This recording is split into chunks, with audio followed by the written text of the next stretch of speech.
Hello, I'm Jody Garzon, the chair of the Millis 3A MBTA Advisory Committee. On Tuesday, February 21st, 2023, the Millis 3A MBTA Advisory Committee, alongside consulting group Metropolitan Area Planning Council, hosted a planning forum to educate the community about the 3A MBTA Multifamily Zoning Act and to gather feedback and input from residents about this state mandate.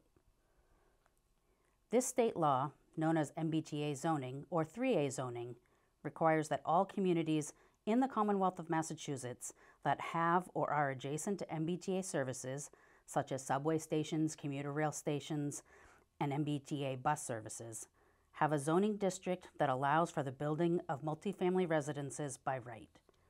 At the forum, MAPC consultant Alexis Smith explained what this law entails.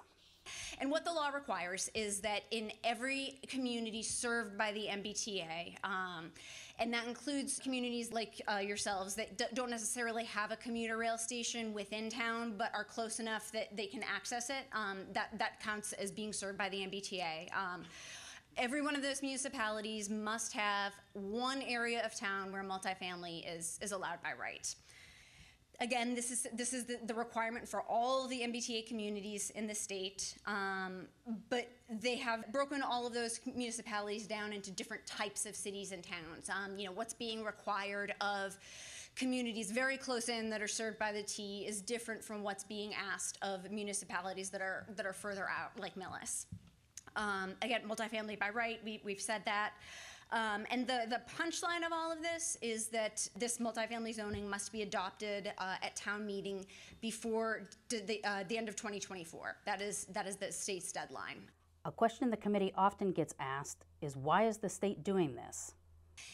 Anyone who's looked for housing in the past 10 years knows that prices are getting more expensive. I'm not going to be able to quote the numbers, but the state is growing, is gaining people a lot faster than it's building homes. And so part of this is to try to get the number of homes to catch up with the number of people and the number of households that live here. And it's also to try to diversify the kind of housing that exists in many towns. Like many municipalities in suburban and rural Massachusetts, most homes are single family, and that just means there are fewer options for folks who may not want or need a single family house on a big yard to take care of. And so part of this is not just about building housing to catch up with the number of people, but also building, giving people more options for what kind of housing that they have access to. The town still has some control over the specifics of the bylaw that we must create. Because Millis is an adjacent community and does not have a transit in its borders, the town can put the district wherever it makes the most sense. And that can be in more than one place. You can split it up into different areas if that's what makes the most sense. The town can set development and design standards. So even though multifamily housing has to be allowed by right, that doesn't mean that the town doesn't have control over what's built. Provided that the regulations still allow to achieve up to a gross density of 15 units an acre, the town can regulate height and setbacks. It can set design standards to get at what this traditional town feel that a lot of people want to foster. So there are definitely ways for the town to shape what the new housing looks and feels like. The town can require affordability.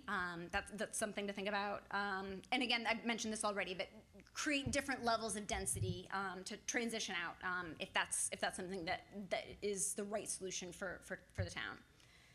MAPC outlined the restrictions that the town does face. What things that are not allowed as part of this 3A zoning district. Municipalities can't restrict age. The zoning needs to be family friendly and allow for all ages, essentially. The town can't put the zoning district anywhere where there's environmental constraints. So like on wetlands. And kind of by the same token, the town can't put the district on any place where that's publicly owned.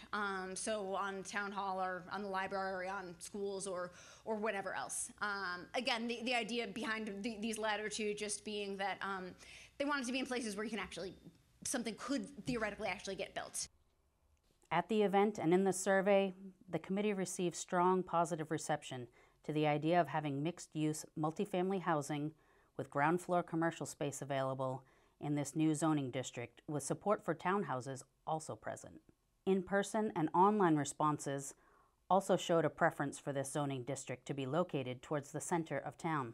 After many meetings of the committee and working with the planning board, the proposed new multifamily overlay district contains about 55 acres. These changes to the zoning bylaws should meet state guidelines and requirements for complying with the MBTA 3 zoning rules. If you would like more information about the 3A zoning process or would like to give your feedback on what multifamily housing in Millis could be, contact Economic Development Director Bob Weiss at rweiss@millisma.gov.